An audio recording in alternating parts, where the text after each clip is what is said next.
Olá, as pessoas, tudo bom? Vamos então para a nossa aula de número 12, eu imagino, né? Das 15, então estamos na reta final aí. Corresponde às aulas 45 a 48, né? Então, vou fazer um breve comentário sobre o que a gente viu antes, né? Não estava exatamente assim no nosso planejamento, mas pelo andar da carruagem, eu achei que seria bacana a gente fazer esse segundo bloco, né? A gente fez um primeiro bloco mais teórico, epistemológico, digamos assim, e esse nosso segundo bloco traz alguns conceitos centrais e a gente teria o terceiro bloco com as aplicações. Mas a gente vai gastando o tempo necessário, né, para entender algumas coisas, e de propósito eu coloquei uma ideia de aplicação para a gente encerrar o segundo bloco, porque eu acho que ele fecha bem as ideias centrais da disciplina e depois a gente vai ilustrar com algumas outras possibilidades, né, e com alguns outros temas que me parecem importantes para a gente falar sobre psicologia da educação, que é mais a minha área mesmo, e provavelmente a gente falar um pouquinho sobre psicologia comunitária, a gente falar algo sobre psicologia do trabalho, psicologia ambiental, vamos ver, né, o que vai dar tempo.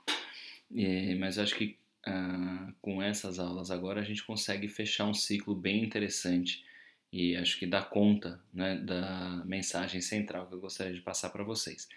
Então, essa parte agora, essa segunda parte, começou com a discussão sobre identidade, né, para a gente ter uma ideia do que seria uma noção de não colocar na pessoa efetivamente uma essência, uma existência essencialista interna ali, mas uma relação que a gente constrói com a gente mesmo e com o mundo a partir das relações que nos envolvem, né? E a ideia de uma identidade como um processo é, de mutação mesmo, né? De metamorfose, como esse processo transformador e, e que está diretamente envolvido com os sentidos, os contextos nos quais a gente se insere. Então, essa ideia de identidade foi importante. Depois a gente viu aí as atitudes, as atribuições e a influência social.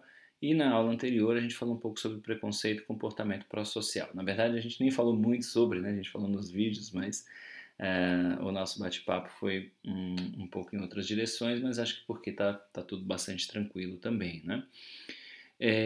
Então, vamos lá. Hoje a gente deve falar, ou esses vídeos devem abordar mais diretamente, três coisas. Tá? Mais precisamente uma coisa que eu acho importante, as outras duas eu estou trazendo como um plus de curiosidade, um bônus, como dizem os youtubers, do livro de Psicologia Social Crítica. Né? A gente vê um pouquinho como eles abordam a psicologia crítica da saúde, tem alguns temas interessantes, mas eu vou falar bem resumidamente.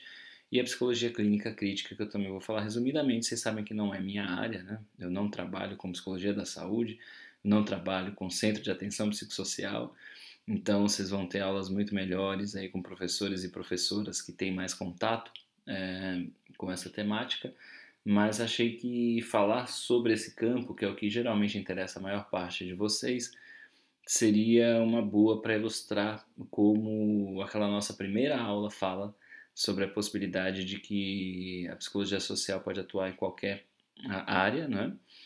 A questão são as lentes que ela usa, por isso eu uso os óculos, que são as minhas lentes da psicologia social. Então, a ideia é falar da atuação da psicologia no centro de atenção psicossocial. A gente explicar um pouquinho do que se trata, e aí a gente falar um pouco sobre esses princípios e como eles estão relacionados com o que a gente vem estudando até aqui, tá?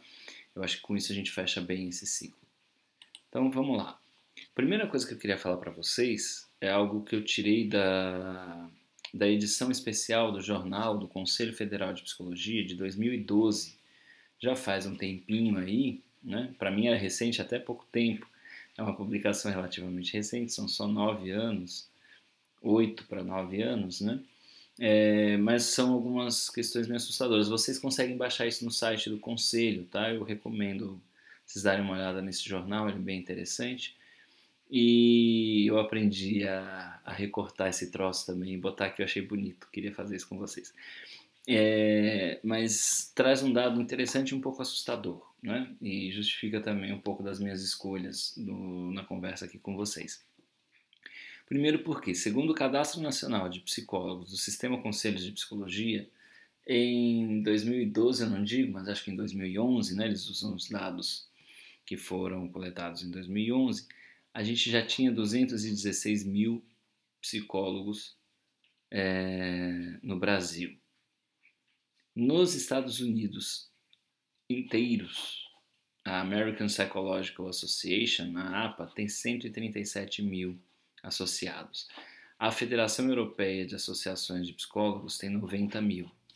Isso significa que o Brasil tem muito mais gente na psicologia do que esses países, ou melhor, do que esse continente absurdamente populoso, e do que um país da extensão nos Estados Unidos.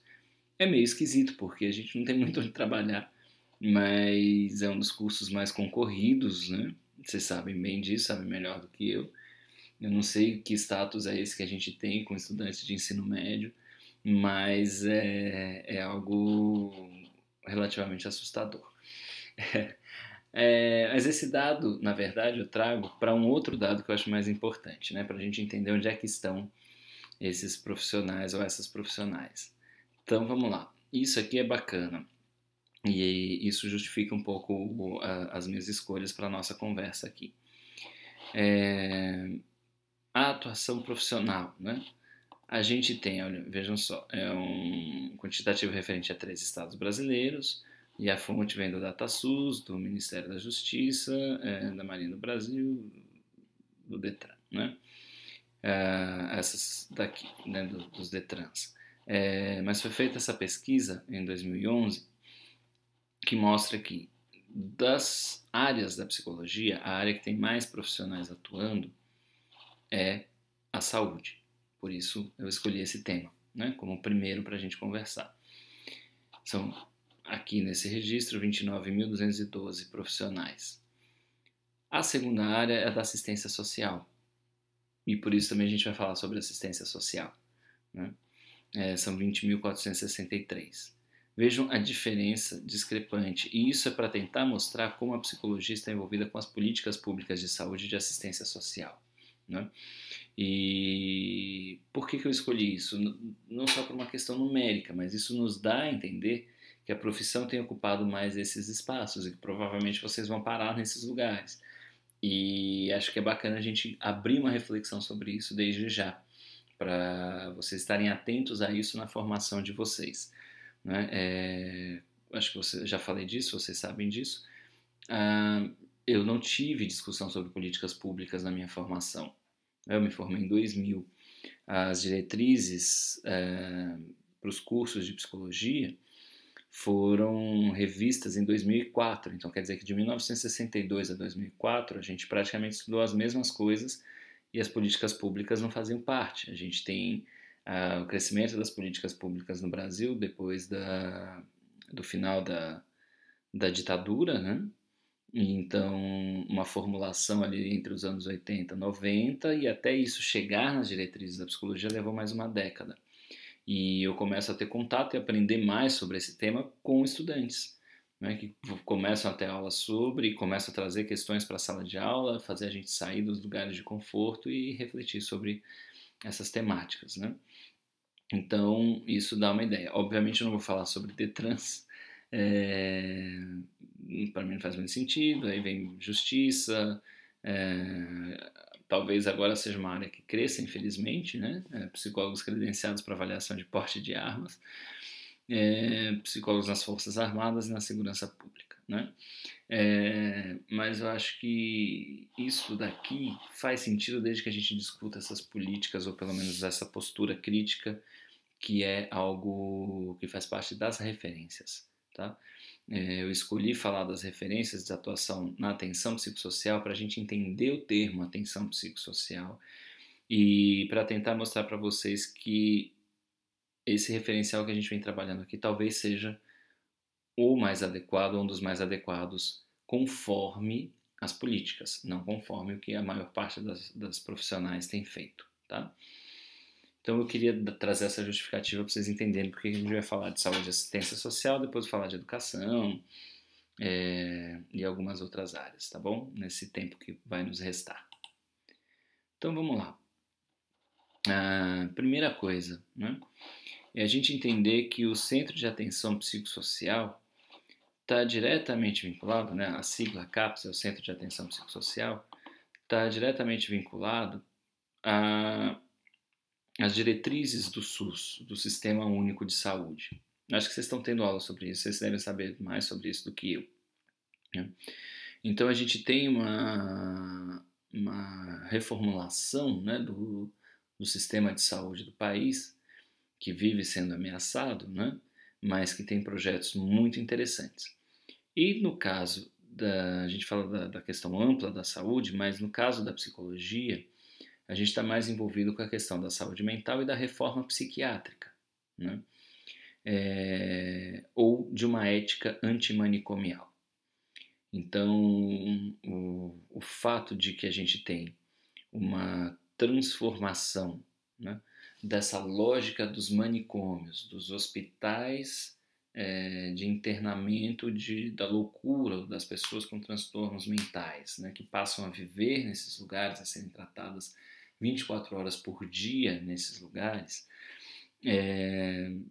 vai ser muito questionado e por conta dos movimentos sociais, né, dos movimentos de trabalhadores da área, dos movimentos de usuários, né, dos serviços de familiares, é que a gente vai ter uma transformação importante que dá o tom de toda a nossa política de saúde mental, da nossa política de saúde. Então, para a gente entender do que a gente está falando, por que é anti-manicômios, né, e depois a gente construir, então primeiro vamos ver o que são os manicômios, para se entender o que se quer negar e o que se constrói a partir daí, tá? Então, nessa pergunta, o que são os manicômios, né, eu vou já deixar de falar, vou seguir uma das sugestões de vocês, botar outras pessoas para falarem. Eu vou passar o vídeo, né? Vou tentar fazer esse esquema aqui da gravação, para vocês já assistirem direto. Se não funcionar, eu deixo o link para vocês assistem entre esse vídeo e a segunda parte, né?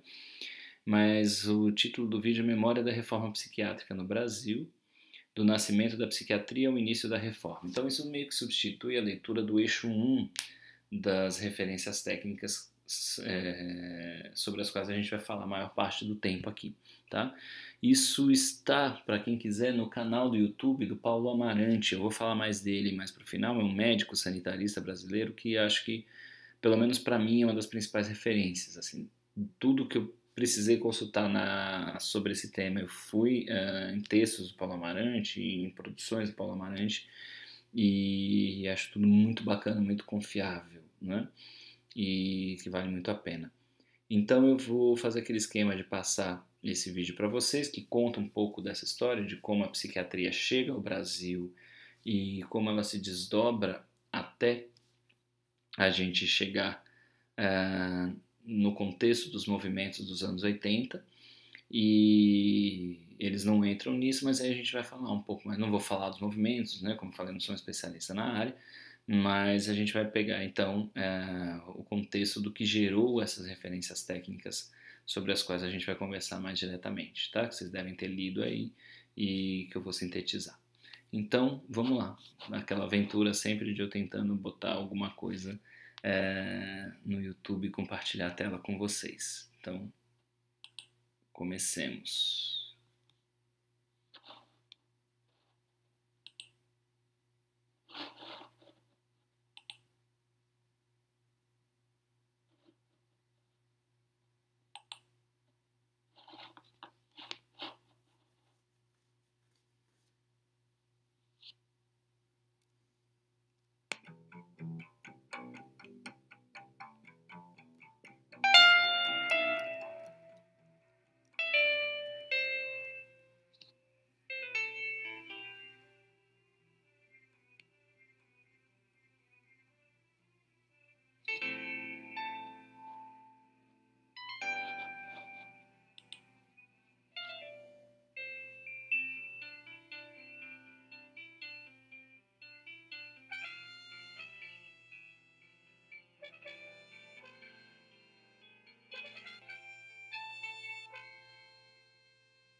vinda da família real para o Brasil em 1808 marcou o início de grandes transformações sociais, econômicas e culturais.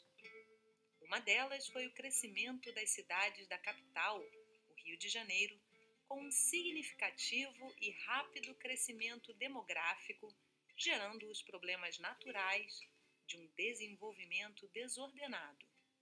Até o final de 1820, alguns loucos eram assistidos por suas próprias famílias, outros viviam soltos nas ruas, ou nas prisões, ou nos porões da Santa Casa de Misericórdia. Em linhas gerais, este era o cenário da situação dos loucos até 1830, quando a Sociedade de Medicina do Rio de Janeiro, criada em 1829 e moldada segundo as concepções políticas e teóricas do movimento higienista europeu do final do século XVIII, constituiu a Comissão de Salubridade com o objetivo principal de criar um código de posturas para o Rio de Janeiro. No relatório da comissão, composta por Luiz Vicente de Simone, José Francisco Xavier Sigot e José Martins da Cruz, é explicitada a primeira referência contrária à livre circulação dos loucos pelas ruas da cidade. Propunha um local conveniente onde os alienados pudessem restabelecer-se por um tratamento físico e moral bem dirigido, e não onde eles se tornassem ainda mais loucos. Em 1835, o tema retorna em um artigo de Sigot, intitulado Reflexões acerca do trânsito livre dos doidos pelas ruas da cidade do Rio de Janeiro, publicado no Diário da Saúde. 2 anos após, surge a primeira tese sobre alienação mental, defendida na Faculdade de Medicina pelo Dr. Antônio Luiz da Silva Peixoto, com o título Considerações Gerais sobre a Alienação Mental.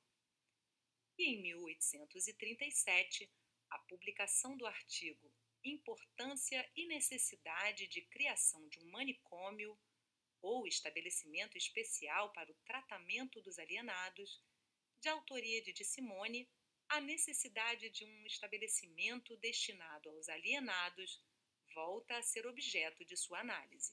Na frase inicial do artigo, ele afirma que de todas as moléstias a que o homem é sujeito, nenhuma há cuja cura dependa mais do local em que é tratada do que a loucura.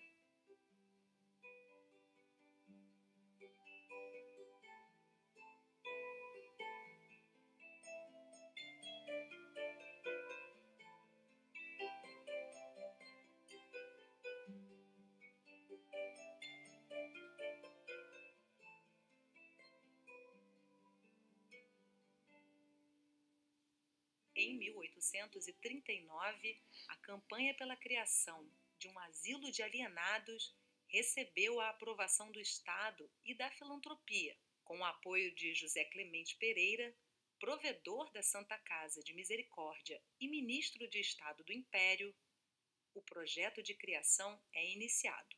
Em 18 de julho de 1841, data da sagração de Pedro II como imperador, foi oficialmente fundado o hospício.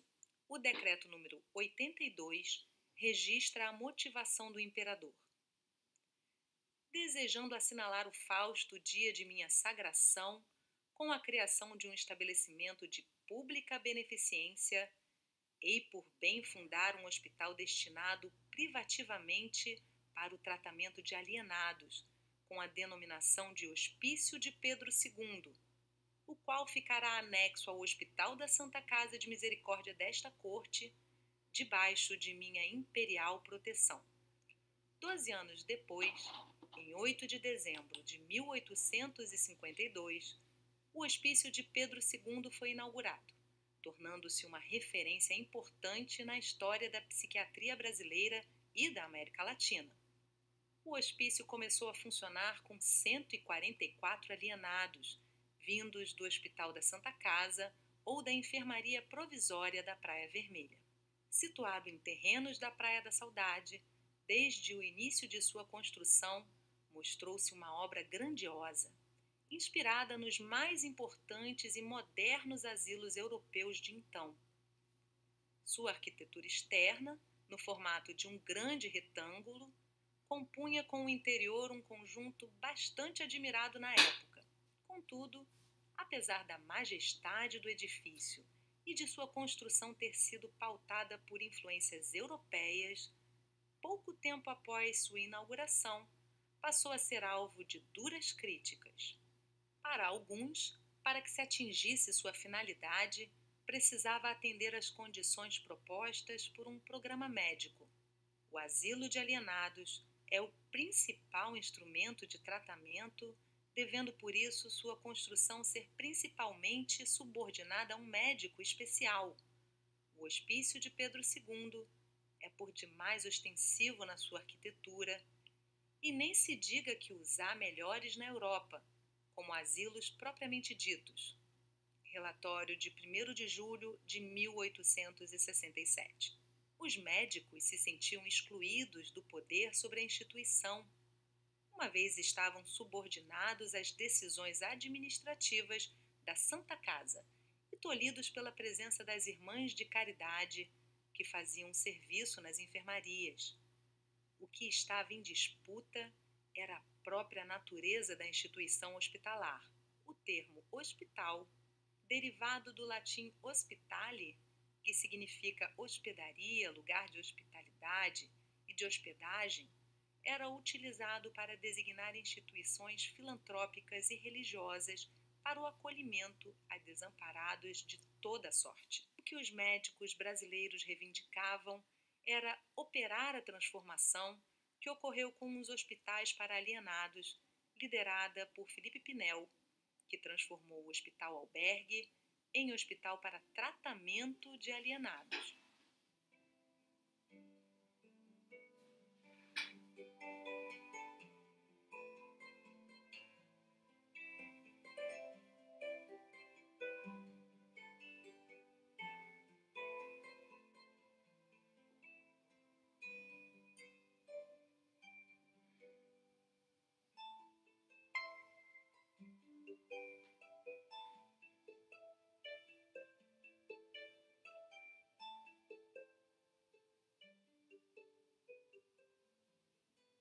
Após o advento da República, em janeiro de 1890, o Hospício de Pedro II foi desanexado da Santa Casa de Misericórdia e passou a denominar-se Hospício Nacional de Alienados.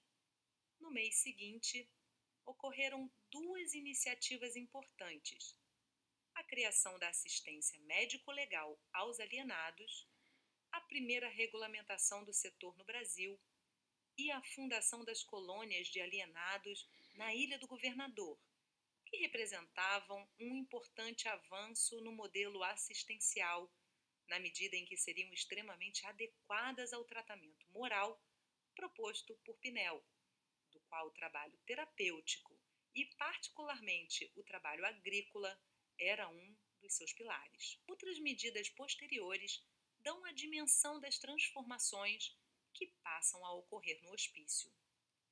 O afastamento das irmãs de caridade, que foram substituídas por enfermeiras francesas, a construção do pavilhão de observações para a realização de exames minuciosos e para a oferta das aulas práticas para a cadeira de doenças nervosas e mentais da Faculdade de Medicina. Em 1903, foi aprovado pelo Senado o Decreto número 1132, de 22 de dezembro, que originalmente, apresentado por Teixeira Brandão em novembro de 1897, tornou-se a primeira lei de assistência aos alienados, apesar de ficar conhecida como Lei Juliano Moreira.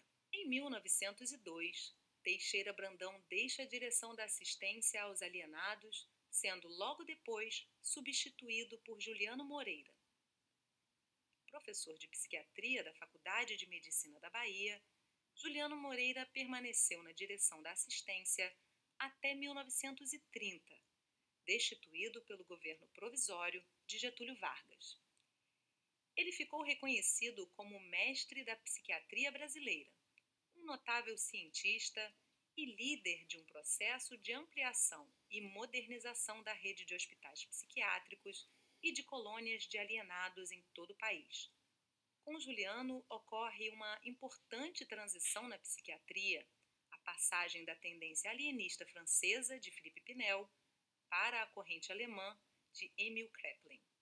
O deslocamento de Pinel para Kraepelin tem um significado importante no debate sobre a etiologia das doenças mentais, relacionado à superação de uma compreensão mais filosófica, representada pelo alienismo pineliano, para uma visão de natureza mais biológica, proposta pela tradição alemã, em que pese a posição moderada e até mesmo crítica de Juliano Moreira, a psiquiatria passa a assumir um discurso político de defesa da higienização e normalidade social, de instrumento de luta contra as desordens e as degenerações.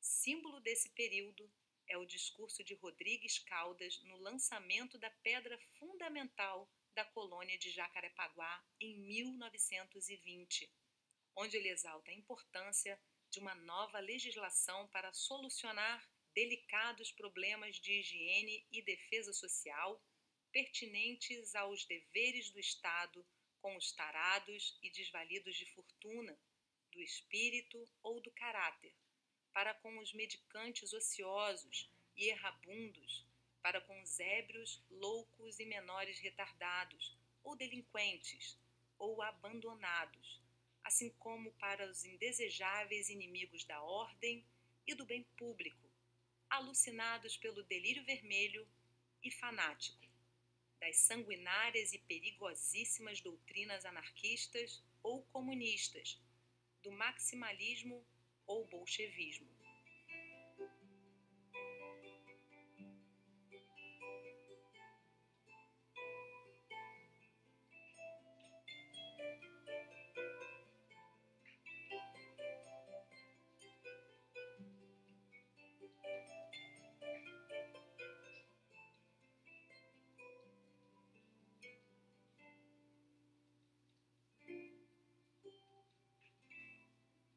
De uma certa forma, é este debate que se encontra na origem da criação da Liga Brasileira de Higiene Mental, fundada por Gustavo Riedel e Renato Kell em 1923, com uma plataforma marcadamente eugenista, xenofóbica, racista e antiliberal. Nos anos de 1930, a psiquiatria se vê dominada por novos sonhos de cura definitiva das doenças mentais. Com o surgimento de novas e promissoras promessas anunciadas pelo choque insulínico, pelo choque cardiozólico e pela eletroconvulsoterapia ou eletrochoque e pelas lobotomias, a psiquiatria se fortalece e suas instituições, sob comando do mais notável sucessor de Juliano Moreira, Adalto Botelho, aumentam em número e tamanho. Na década de 50, aparecem os neurolépticos e uma nova esperança se abre para a psiquiatria.